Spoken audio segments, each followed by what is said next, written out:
Deep-sea anglerfish are strange and elusive creatures that are very rarely observed in their natural habitat.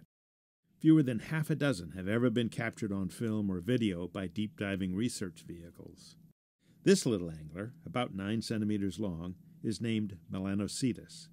It is also known as the black sea devil, and it lives in the deep, dark waters of the Monterey Canyon. We believe that this is the first video footage ever made of this species, alive and at depth.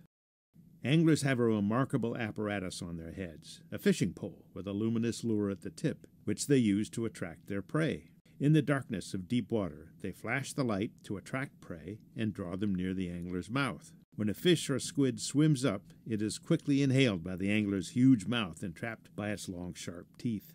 Given the shape of this angler's body, it's pretty clearly not designed for speed. Instead, these are ambush predators, lurking in the darkness to grab an unwary meal.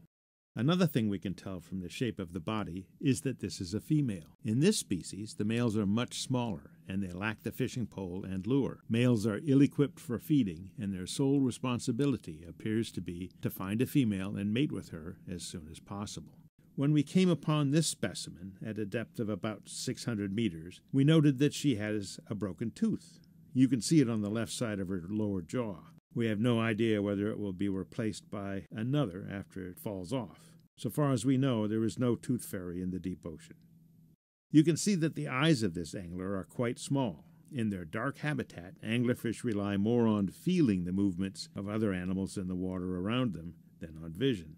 The tiny pale dots you see along the sides of the fish and on its head are organs very sensitive to the slightest movements, and they function very effectively in the dark. The deep sea is filled with surprises and wonderful creatures. Humans have only just begun to explore this vast realm, and we can only imagine what discoveries are yet to be made. This is Bruce Robeson from the Monterey Bay Aquarium Research Institute.